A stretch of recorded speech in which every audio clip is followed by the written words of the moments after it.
ఓం శాంతి 19/12/2020 మధువనంలో revise Murali date 2/2/2012. ఇప్పుడు స్మృతి స్వరూప అనుభవం యొక్క అథారిటీ కలిగిన వారిగా అవ్వండి. జ్వాలాముఖి యోగం ద్వారా అందరికీ లైట్ మైట్ కిరణాల యొక్క సహయోగం ఇవ్వండి. ఈరోజు బాప్దాదా తన ఎదురుగా ఉన్న లేదా నలువైపులా ఉన్న తన చిన్న ప్రపంచాన్ని చూసి హర్షిస్తున్నారు. ఎందుకంటే ఈ ప్రపంచం చిన్నది కానీ అతి ప్రియమైనది. ఎందుకంటే ఈ ప్రపంచం యొక్క ఒక్కొక్క ఆత్మ శ్రేష్ఠాత్మ. కోట్లలో కొద్దిమంది ఆత్మలు తండ్రి యొక్క వారసత్వానికి అధికారి ఆత్మలు.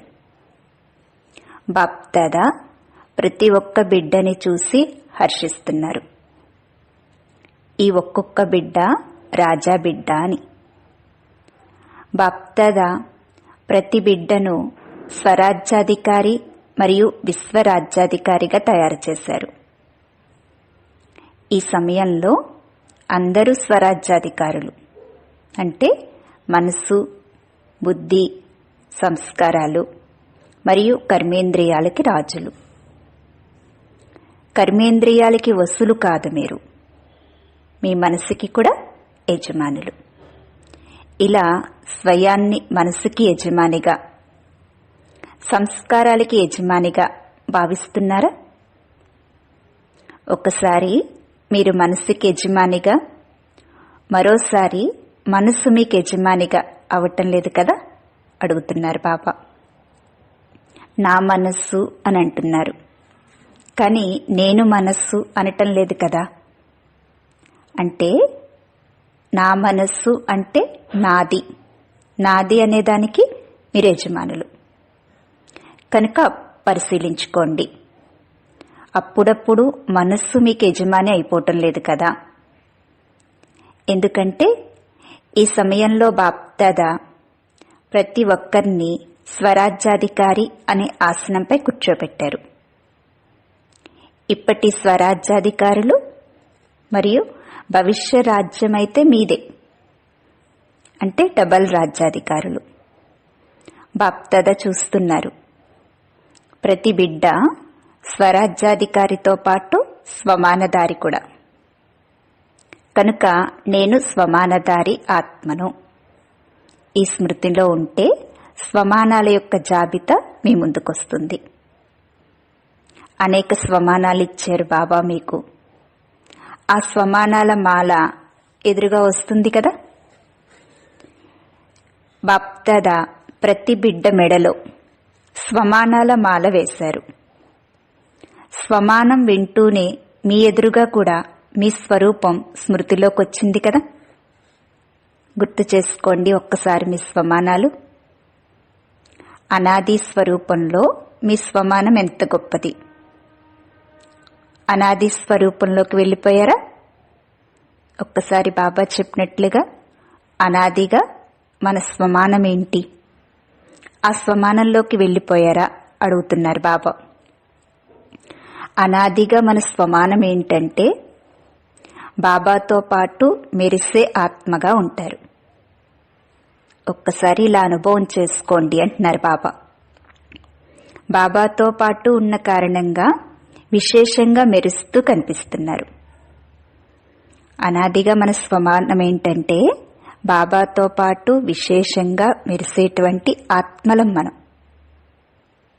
అదొకసారి చూస్తున్నారా అడుగుతున్నారు బాబా. చూడండి, అనుభవం చేసుకోండి. బాబా చెప్పేటప్పుడు ప్రతి పాయింట్ని కేవలం వినటమే కాకుండా అనుభవం చేసుకుంటూ ఉంటే ఆ పాయింట్ ఇంకా మంచిగా మనకి స్వరూపంలోకి వచ్చేస్తుంది.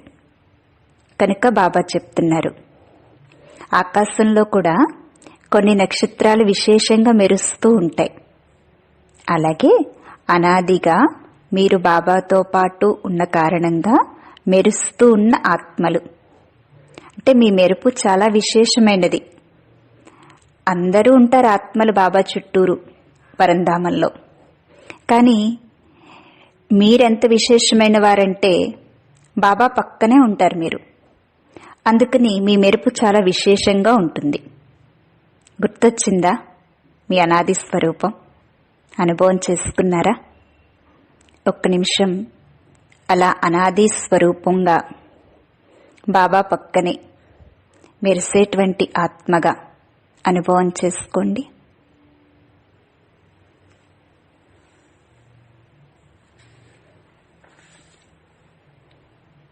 ఇలా సెకండ్లో మీ అనాది స్వరూపంలో స్థితిలో అవ్వగలుగుతున్నారా? మరి అనాది స్వరూపంలో కూడా ఒక్క సెకండ్లో స్థితిలో అవ్వాలి. ఎంత నష వస్తుంది? ఇంకొంచెం ముందుకు వెళ్ళండి. ఈ సృష్టి చక్రం యొక్క ఆదిలోకి వచ్చారు. డ్రిల్ చేయండి అంటున్నారు బాబా. డ్రిల్ చేయిస్తున్నారు బాబా. మొదట అనాది స్వరూపంగా బాబా పక్కన మెరిసేటువంటి ఆత్మగా అనుభవం చేయించారు. తర్వాత ఆదిలోకి రండి. సత్యయుగం యొక్క ఆదిలో మీ స్వరూపాన్ని చూడండి. ఎంత శ్రేష్ఠ సుఖ స్వరూపమో. మీ స్వరూపాన్ని చూస్తున్నారు కదా. ఇప్పుడు కూడా ఒక నిమిషం అలా మీ దేవతా స్వరూపాన్ని అనుభవం చేసుకోండి. మన దేవతా స్వరూపం చాలా సుఖమయంగా శ్రేష్టంగా ఉంటుంది.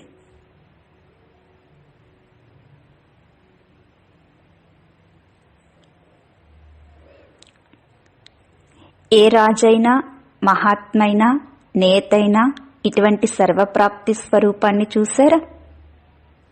ఇలా ఒక్క సెకను మీ దేవతా స్వరూపంలో స్థితులవ్వండి.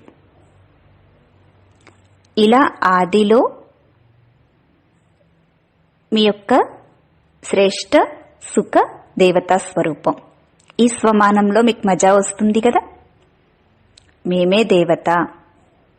బాప్ దాదా ఇప్పుడు ఈ వ్యాయామాన్ని చేయిస్తున్నారు. ఇలా అనాది స్వరూపాన్ని అనుభవం చేసుకున్నారు, ఆది స్వరూపాన్ని అనుభవం చేసుకున్నారు. ఆ తర్వాత కొంచెం క్రిందికి రండి. ఆ తర్వాత ఏ యుగం వచ్చింది? ద్వాపర యుగం. ద్వాపర యుగంలో మీది పూజ్య స్వరూపం. మీ పూజ్య స్వరూపాన్ని చూస్తున్నారా? అందరూ ఎంతగా భావనతో నియమపూర్వకంగా పూజిస్తారో అటువంటి నియమపూర్వక పూజ ఎవ్వరికీ జరగదు. ధర్మపితలు వచ్చారు, గురువులు తయారయ్యారు, నేతలు తయారయ్యారు, అభినేతలుగా కూడా అయ్యారు. కానీ వారెవ్వరికీ నియమపూర్వకమైన పూజ జరగదు. అయితే మీ స్వమానాన్ని చూసారా, అనుభవం చేసుకున్నారా అడుగుతున్నారు బాబా. ఇప్పుడు మరలా ఒక్క సెకను ద్వాపరయుగంలో మీ పూజ్య దేవతా స్వరూపాన్ని అనుభవం చేసుకోండి. భక్తులందరూ మీ ఎదురుగా క్యూలో నిలబడి ఏ విధంగా మీ దేవతా రూపానికి పూజ చేస్తున్నారో, ఏ విధంగా మీ నుండి వరదానాల్ని కోరుకుంటున్నారో అనుభవం చేసుకోండి.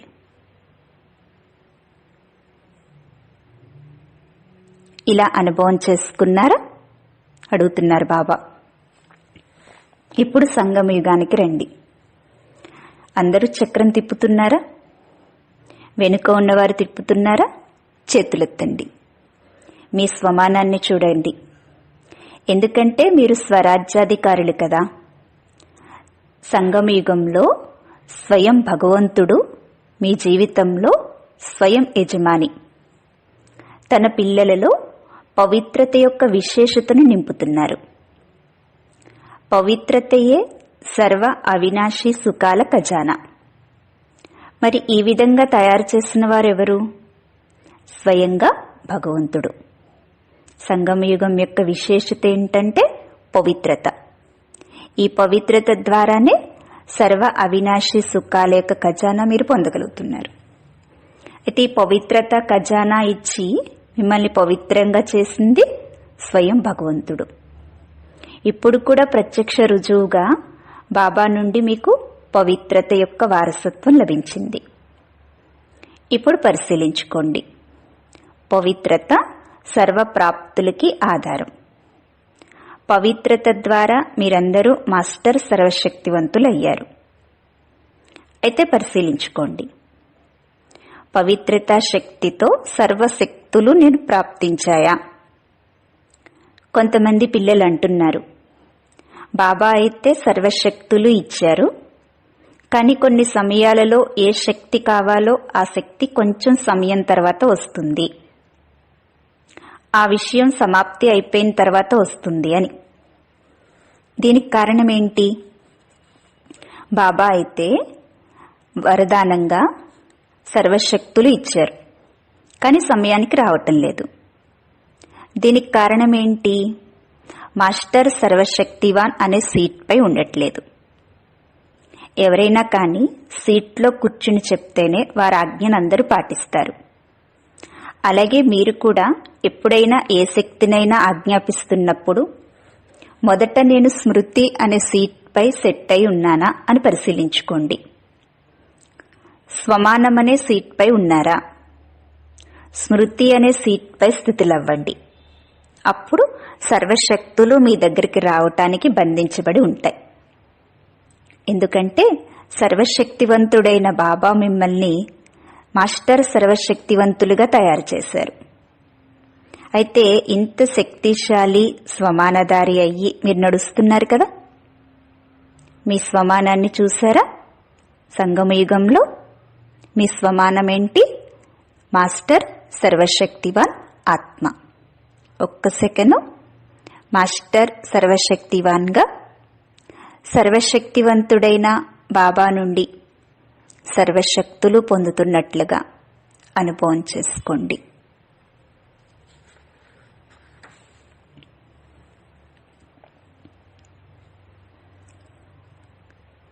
అయితే ఇంత శక్తిశాలి స్వమానధారి అయి నడుస్తున్నారా? మీ స్వమానాన్ని చూసారా? ఇక సంగమయుగం తర్వాత ఎక్కడికి వెళ్తారు? తిరిగి ప్రయాణం చేస్తారు కదా. అందువల్లనే బాప్దాదా ఇదే కోరుకుంటున్నారు. ప్రతి ఒక్కరూ రోజంతట్లో ఈ వ్యాయామం చేస్తూ ఉండాలి అని. సమయం తీసి మాటిమాటికి ఈ స్వమానాల మాల వేసుకోవటం ద్వారా, ఈ స్వమానాలను అనుభవం చేసుకోవటం ద్వారా స్వమానాలు మీ ఆజ్ఞానుసారం నడవకుండా ఉండవు. ఎందుకంటే బాప్దాదా మిమ్మల్ని స్వమానధారిగా స్వరాజ్యాధికారిగా తయారు చేశారు కనుక కేవలం సీట్పై సెట్ అయి ఉండండి. బాప్దాదా చూశారు, అందరూ ధ్యాస పెడుతున్నారు, కానీ నియమానుసారంగా మీ దినచర్యను సెట్ చేసుకోండి. మధ్య మధ్యలో ఈ స్వమానాల స్మృతి స్వరూపంలో స్థితిలవ్వండి. ఎలాగైతే ట్రాఫిక్ కంట్రోల్ ఏంటి? ఎలాగైతే ట్రాఫిక్ కంట్రోల్ చేస్తున్నారో అలాగే మధ్య మధ్యలో సమయం తీసి ఆది కాలం నుండి తిరుగు ప్రయాణం వరకు గల ఈ స్వమానాలను స్మృతి చేయండి. నడుస్తూ తిరుగుతూ కూడా ఈ స్వమానాల్ని స్మృతి చెయ్యొచ్చు. ఎందుకంటే మనస్సుని సీట్పై కూర్చోపెట్టాలి. బాప్దాదా చూశారు, అంతకుముందు కూడా చెప్పారు, యోగం అందరూ చేస్తున్నారు, కానీ ఇప్పుడు ఏం అవసరం? ఎటువంటి యోగం అవసరం? సమయం యొక్క పరిస్థితులను చూసి ఇంతకు ముందు కూడా చెప్పాను, ఇప్పుడు జ్వాలాముఖి యోగం అవసరం. జ్వాలాముఖి యోగం ద్వారా 2 పనులు జరుగుతాయి. ఒకటి, మీ పాత సంస్కారాల సంస్కారం అయిపోతుంది. ఇప్పుడు మీ సంస్కారాల్ని చంపుతున్నారు, కానీ కాల్చటం లేదు. చంపిన తర్వాత కూడా అప్పుడప్పుడు ఆ పాత సంస్కారాలు మీలో మేలుకుంటున్నాయి. రావణుణ్ణి కేవలం చంపలేదు, కాల్చారు. అదేవిధంగా మీరు కూడా మీ పాత సంస్కారాలని కేవలం చంపటం కాదు, కాల్చాలి. మీ పాత సంస్కారాలను మధ్య మధ్యలో వాటిని తొలగించుకోకపోతే తీవ్ర పురుషార్థంలో లోటు తీసుకొస్తున్నాయి. అయితే ఇటువంటి పాత సంస్కారాలను కాల్చటం కోసం జ్వాలాముఖి యోగం చాలా అవసరం. ఇది స్వయం కోసం. బాబా చెప్తున్నారు, జ్వాలాముఖి యోగం ద్వారా 2 పనులు జరుగుతాయి అని చెప్పారు కదా బాబా. ఒకటి, మనలో ఉన్నటువంటి పాత సంస్కారాలు కాలిపోతాయి, భస్మమైపోతాయి. 2, జ్వాలాముఖి యోగం ద్వారా మీరు లైట్ మైట్ రూపంలో ఉంటారు కనుక ఇతరులకి కూడా సహయోగాన్ని ఇవ్వగలుగుతారు. జ్వాలాముఖి యోగం అంటే లైట్ మైట్ స్వరూపం, ప్రకాశం శక్తి స్వరూపంలో యోగం చేస్తారు కనుక ఇతరాత్మలకి కూడా సహయోగాన్ని ఇవ్వగలుగుతారు. ఇప్పుడు అందరూ యోగాగ్నిని పెంచుకోవాలి, జ్వాలాముఖి యోగంలోకి పరివర్తన చేసుకోవాలి. సమయానుసారం ఇప్పుడు ఆత్మలకి మీ సహయోగం చాలా అవసరం కనుక జ్వాలాముఖి యోగాన్ని పెంచుకోండి. అమృతవేళ బాప్దాదా పిల్లలందరికీ స్నేహాన్ని ఇస్తారు. బాప్దాదా చూస్తున్నారు, పిల్లలు లక్ష్యమైతే చాలా మంచిగా పెట్టుకుంటున్నారు, ధైర్యం చాలా పెట్టుకుంటున్నారు, కానీ రోజంతా అదే ధ్యాసలో ఉండాలి. ఎలాగైతే అమృతవేళలో ఉంటున్నారో మరలా అది తక్కువైపోతుంది. కారణం ఏంటి? అమృతవేళ శక్తిశాలిగా యోగం చేసుకుంటున్నారు, కానీ రోజంతట్లో కర్మలోకి వచ్చేటప్పటికి మీ శాతం తక్కువైపోతుంది. కారణం ఏంటంటే కర్మలో పడిపోతున్నారు. కర్మయోగి అయి కర్మ చేయటంలో తేడా వచ్చేస్తుంది. మీరు కేవలం యోగం చేసేవారు కాదు, యోగి జీవితం కలిగిన వారు. జీవితం అంటే సదా ఉంటుంది, అప్పుడప్పుడు కాదు. అయితే బాప్దాదా ఇప్పుడు ఏం కోరుకుంటున్నారు మీ నుండి? ప్రేమలో అయితే చాలామంది పాస్ అయిపోయారు. ప్రేమ అనే సబ్జెక్ట్లో బాప్దాదా చూశారు, ఎక్కువ మంది ప్రేమలో నా బాబా అనుకుంటూ బాబాతో ప్రేమను అనుభవం చేసుకుంటున్నారు. ప్రేమలో చాలామంది పాస్ అయ్యారు, కానీ ఇప్పుడు దేనిలో పాస్ అవ్వాలి? బాబా సమానంగా అవ్వటంలో అందరూ ఏం కోరుకుంటున్నారు? బాబా సమానంగా అవ్వాలా లేక బాబాలాగే ఉంటారా? మీరు పిల్లలు కదా, కనుక తండ్రి సమానంగా అవ్వాలి కదా. ప్రేమ అంటే ప్రేమించిన వారు ఏది చెప్తే అదే చెయ్యాలి. అయితే అందరూ బాబాకి ప్రియమైన వారు. బాబాకి మీతో ప్రేమ ఉంది. దీనిలో చేతులెత్తండి. ప్రేమ ఉంది, మంచిది. ప్రేమ ఉందా? అయితే ఇప్పుడు బాప్దాదా కోరుకునేది ఏంటంటే, ఎలాగైతే మీకు బాబాపై ప్రేమ ఉందో అలాగే నేను బాబా సమానంగా అవ్వాల్సిందే అనే లక్ష్యం పెట్టుకోండి.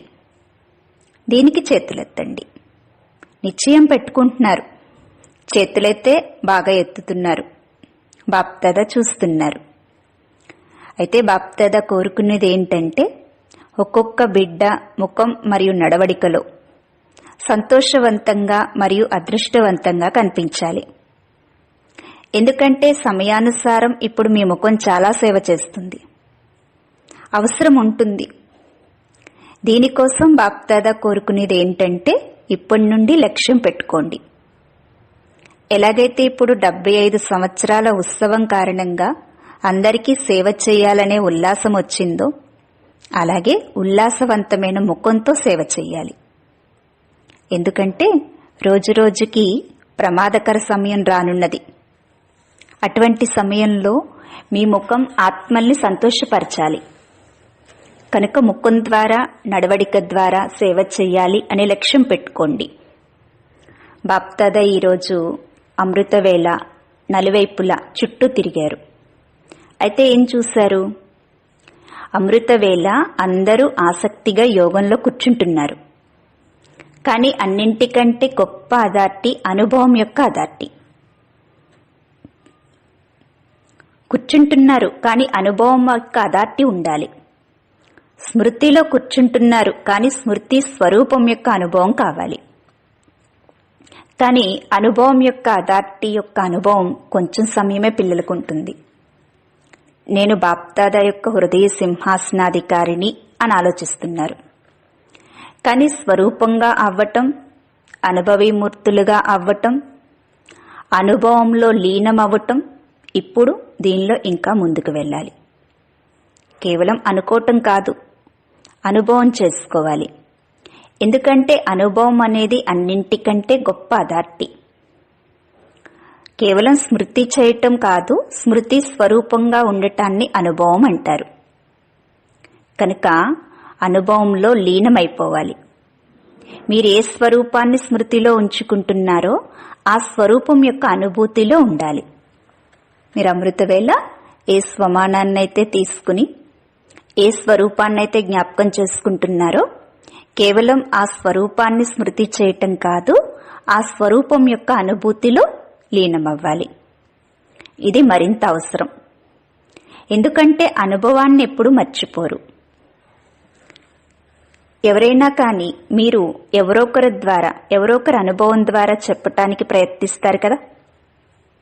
ఎందుకంటే అనుభవం యొక్క ప్రభావం పడుతుంది. చూడండి, మనం ఎవరికైనా జ్ఞానం చెప్పేటప్పుడు కూడా ఏదో ఒక అనుభవం చెప్తాం. పాయింట్స్ కంటే అనుభవాన్ని బాగా గుర్తుపెట్టుకుంటారు. దాని ప్రభావం ఎక్కువ అందరిపై పడుతుంది. అలాగే స్వయం కూడా మీరు ఏ స్వరూపాన్ని స్మృతిలో ఉంచుకుంటున్నారో ఆ స్వరూపం యొక్క అనుభూతిలో లీనమైపోవాలి. అనుభవం అనేది మీ పురుషార్థానికి కూడా చాలా సహాయం చేస్తుంది. అనుభవం యొక్క అథారిటీలో నెంబర్ వారీగా ఉన్నట్లు బాప్దాదా చూశారు. కానీ ఈ అనుభవంలో మాత్రం అందరూ నెంబర్ వారీగానే ఉన్నారు. కనుక ఇప్పుడు అనుభవం యొక్క అథారిటీ అనే అభ్యాసంపై మరింత ధ్యాస పెట్టండి. అనుభవి స్వరూపం యొక్క స్థితిలో సదా లీనమై ఉండేవారి ముఖం, నడవడిక సేవ చేస్తుంది. ఇప్పుడు బాప్దాదా కోరుకునే విషయం మనకు చెప్పారు కదా, మన నడవడిక ద్వారా ముఖం ద్వారా సేవ జరగాలి. అయితే మన నడవడిక ద్వారా ముఖం ద్వారా సేవ చేయాలి అంటే ప్రతి పాయింట్ యొక్క అనుభవి స్వరూపంగా మనం కావాలి. స్మృతిలో ఏ స్వరూపాన్నైతే మనం స్మృతి చేస్తున్నామో ఆ స్వరూపం యొక్క అనుభవి స్వరూపంగా కావాలి. అప్పుడే మన ముఖం ద్వారా నడవడిక ద్వారా సేవ జరుగుతుంది. ఈరోజు బాప్దాదా తన పిల్లల యొక్క రికార్డు చూస్తున్నారు. 1, జ్వాలారూపీ యోగంపై మరింత ధ్యాస పెట్టండి. దీనివలన స్వభావ సంస్కారాల పరివర్తనలో సహయోగం లభిస్తుంది.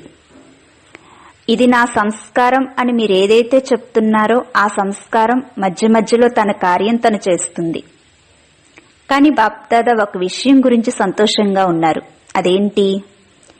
ఏ విషయం గురించి బాప్దాదా సంతోషంగా ఉన్నారో తెలుసా? ప్రస్తుత మురళీలు వింటూ పిల్లలు తమ దినచర్యపై ధ్యాస పెట్టడం బాప్దాదా చూశారు. ధ్యాస పెరిగితే ఆందోళన చెందే సంస్కారం తగ్గిపోతుంది. బాప్దాదా మనకి ఇంతకు ముందు కూడా చెప్పారు, ఎప్పుడైనా టెన్షన్ వస్తుంటే దానికి ముందు ఆ అనే అక్షరాన్ని కలపండి. టెన్షన్ ముందు ఆ కలిపితే అటెన్షన్ అయింది కదా. అందువలన మీరు మీ దినచర్యపై ధ్యాస పెట్టడం ద్వారా, అటెన్షన్ పెట్టడం ద్వారా ఆందోళన సమాప్తి అయిపోతుంది. అందరి ఇంటికి వెళ్లాల్సిందే, ఈ ప్రతిజ్ఞ అయితే పక్కా కదా. వెంట వెళ్తాం, వెంట రాజ్యం చేస్తాం. అయితే అందరూ సంతోషమేనా, లేక అప్పుడప్పుడు సంతోషమా? మేం సదా సంతోషం, అప్పుడప్పుడు కాదు ఎల్లప్పుడూ సంతోషం అనేవారు ఆలోచించుకుని చేతులెత్తండి. సంతోషం అనేది మీ వస్తువు. మరి మీ వస్తువు మీకెందుకు కాకుండా అయిపోతుంది? ఎందుకు పోతుంది? అయితే ఇప్పుడు ఏం చేస్తారు? ముందుకు వెళ్ళవలసిందే. ఇప్పుడు ఇక ముందేం చేస్తారు? ప్రతి సెంటరు నిర్విఘ్నంగా వ్యర్థ సంకల్పాల రహితంగా అవుతుందా అడుగుతున్నారు బాబా. లేక దీని కొరకు సమయం కావాలా? మా సెంటర్ నిర్విఘ్న సెంటర్ అని ఇప్పటి వరకు బాప్దాదా దగ్గరికి ఏ సెంటర్ నుంచి రిపోర్ట్ రాలేదు. కేవలం స్వయమే కానీ మీతో పాటు ఉండేవారు కూడా నిర్విఘ్నంగా ఉండాలి. ఆ సమయం కూడా వస్తుంది, అలా జరుగుతుంది. ఎందుకంటే మీరు తయారవ్వాల్సిందే, పిల్లలే తయారవ్వాలి కదా. కనుక ప్రతి సెంటర్లో ఉండేటువంటి సహయోగులు అందరూ నిర్విఘ్నంగా అయ్యే రోజు వస్తుంది. ఎవరో ఒకరు ఉదాహరణ వస్తే వెనుకున్నవారు కూడా తీవ్ర పురుషార్థే ముందుకు వెళ్తారు. అయితే దీంట్లో ముందుగా ఎవరో ఒకరు ఉదాహరణగా కావాలి. ఏదో ఒక సెంటర్ నుండి మా సెంటర్ నిర్విఘ్నంగా ఉంది, సహయోగులు అందరూ నిర్విఘ్నంగా ఉన్నాం అని ఒకరు ఉదాహరణగా ముందుకొస్తే మిగతా వారు కూడా తీవ్ర పురుషార్థి అయ్యి ముందుకు వెళ్తారు. కనుక ఎక్కువగా మీరే ముందుకు వెళ్ళాలి. బాప్దాదా కూడా ఎక్కువ మందికి మురళీతో ప్రేమ ఉంది, ఇది చూస్తున్నారు బాబా. ఎలాగైతే జగదంబ ప్రత్యక్ష జీవితంలో చూపించారో, బాబా ఏదైతే చెప్పారో అది చెయ్యాల్సిందే అనే లక్ష్యం పెట్టుకున్నారు మరియు పురుషార్థంపై ధ్యాస ఉంచారు. మురళీపై అందరికీ ప్రేమ ఉంది, ఇది బాబా చూశారు. కానీ జగదంబ మా అమ్మ యొక్క లక్ష్యం ఏంటంటే బాబా ఏదైతే చెప్పారో అది ప్రత్యక్ష జీవితంలోకి తీసుకొచ్చేవారు, చెయ్యాల్సిందే అనే లక్ష్యం పెట్టుకునేవారు, పురుషార్థంపై ధ్యాస పెట్టేవారు. అడ్వాన్స్ పార్టీలోకి వెళ్ళిన మీ దాదీ దీదీలు కూడా ధ్యాస పెట్టారు కదా, వారిప్పుడు మీకోసం ఎదురు చూస్తున్నారు. సమాప్తి ద్వారాన్ని ఎవరు తెరుస్తారు అని వారు అడుగుతున్నారు. సమాప్తి ద్వారాన్ని ఒకరిద్దరైతే తెరవరు. ఇప్పుడు పురుషార్థం చెయ్యండి, ద్వారం తెరిచే సమయాన్ని సమీపంగా తీసుకురండి. మీరు స్వయం సంపన్నంగా అవ్వటం అంటే సమీపంగా తీసుకురావటం, సమయాన్ని సమీపంగా తీసుకురావటం. నలువైపులా ఉన్న పిల్లలందరికీ బాప్దాదా మనస్పూర్వకమైన స్నేహాన్ని ఇస్తున్నారు. దానితో పాటు బాప్దాదా 2 నెలల కోసం ఏదైతే కార్యం ఇచ్చారో దాన్ని కూడా స్మృతి ఇప్పిస్తున్నారు. ఎందుకు? అప్పుడు బాబా ఒక 2 నెలల కోసం ఒక కార్యాన్ని ఇచ్చారంట, అది గుర్తు చేస్తున్నారంట బాబా ఈరోజు. చాలా వరకు ఈ వ్యర్థ సంకల్పాలు పురుషార్థాన్ని తీవ్రం చేయటానికి బదులు సాధారణంగా చేసేస్తున్నాయి. అందువల్ల నలువైపులా ఉన్న పిల్లలకు బాప్దాదా ప్రియ స్మృతులతో పాటు ఈ కార్యం యొక్క స్మృతి కూడా ఇప్పిస్తున్నారు. ఇప్పటి సంగమయుగి సమయం ఎంత శ్రేష్ఠ సౌభాగ్యవంతమైంది. ఈ సంగమ సమయంలోనే సర్వ ఖజానాలు బాబా నుండి ప్రాప్తిస్తాయి. సంగమయుగం యొక్క ఒక్కొక్క సెకను మహాన్. అందువలన సంగమయుగి సమయం యొక్క విలువను మీ బుద్ధిలో ఉంచుకోండి. సంగమయుగంలో ఒక్క సెకను ఎంత ప్రాప్తినిస్తుంది? ఒక్క సెకను 1 సంవత్సరంతో సమానం అంటారు బాబా. మీకేం లభించింది అని ఎవరైనా అడిగితే ఏం జవాబు చెప్తారు? బ్రాహ్మణులైనా మా మనసులో ఏ అప్రాప్తి లేదు, పొందవలసిందంతా పొందాము అంటారు కదా. కనుక ఇది కేవలం చెప్పటం కాదు, ఇప్పుడు దాన్ని కార్యంలో ఉపయోగిస్తూ తీవ్ర పురుషార్థిగా అయ్యి సమయాన్ని సమీపంగా తీసుకురండి. ఎందుకంటే బాబా ముందే చెప్పారు, మనం ఎంత సంపన్నంగా అవుతూ ఉంటామో అంత సమయం కూడా సమీపంగా వస్తుంది. మంచిది, బాప్దాదా చూస్తున్నారు. అందరికీ ఉల్లాసం కూడా వస్తుంది. మరియు ఇక ముందు ఉల్లాసాన్ని పెంచుకుంటూ వెళ్ళండి.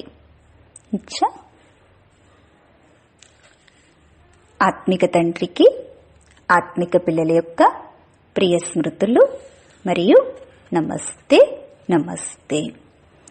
మురళీలో బాబా విశేషంగా జ్వాలాముఖి యోగాన్ని పెంచుకోండి అని చెప్తున్నారు బాబా. జ్వాలాముఖి యోగం ద్వారా 2 రకాలైన లాభాలున్నాయి. ఒకటి, మన పాత సంస్కారాల యొక్క సంస్కారం జరుగుతుంది, మనలో ఉన్న పాత సంస్కారాలన్నీ సమాప్తి అయిపోతాయి. రెండవది జ్వాలాముఖి యోగం అంటే లైట్ మైట్ స్వరూపం. మీరెప్పుడైతే లైట్ మైట్ స్వరూపమై అందరికీ వైబ్రేషన్స్ పంపిస్తారో ఆ ఆత్మలందరికీ కూడా మీ సహయోగం అందుతుంది. ఇప్పుడు చాలా ప్రమాదకరమైన సమయం కనుక ఆత్మలకి సహయోగిగా కావాలన్నా, మీరు స్వయం పరివర్తన కావాలన్నా జ్వాలాముఖి యోగాన్ని పెంచుకోండి అని చెప్తున్నారు బాబా. అలాగే మీరు ఎంత అటెన్షన్ పెట్టుకుంటారో పురుషార్థంలో అంటే టెన్షన్ సమాప్తి అయిపోతుంది. మీకు కేవలం మీరు అమృతవేళ అనుభవం చేసుకోవటమే కాదు, రోజంతా కర్మ చేసే సమయంలో కూడా పురుషార్థంలో మీరు స్మృతి స్వరూపంగా అవ్వాలి. స్వరూపాన్ని కేవలం మనసులో అనుకోవటం కాదు, ఆ స్వరూపంగా అనుభవిగా కావాలి. అనుభవం అనేది గొప్ప అథారిటీ. అయితే బాబా మనల్ని కోరుకునేది ఏంటంటే మన ముఖం ద్వారా నడవడిక ద్వారా అందరికీ బాబాని ప్రత్యక్షం చెయ్యాలి. మన ముఖం చూడగానే అందరికీ సంతోషం అనుభవం కావాలి. ఇప్పుడు ప్రపంచం వారికి ఇది చాలా అవసరం. కనుక మీ ముఖం ద్వారా నడవడిక ద్వారా బాబా ప్రత్యక్షత జరగాలి అంటే మీరు ప్రతి విషయం యొక్క అనుభవిగా కావాలి అని చెప్తున్నారు బాబా. అలాగే బాబా అనాది ఆది, సంగమయుగి స్వరూపం, పూజ్య స్వరూపం ఇవన్నీ కూడా మీరు అనుభవం చేసుకుంటూ ఉండండి. కేవలం స్వమానాల్ని గుర్తుపెట్టుకోవటం కాదు, అనుభవం చేసుకున్నప్పుడు ఈ డ్రిల్ రోజంతా చేస్తూ ఉంటే మీరు చాలా శక్తివంతంగా తయారవుతారు అని చెప్తున్నారు బాబా. ఓం శాంతి.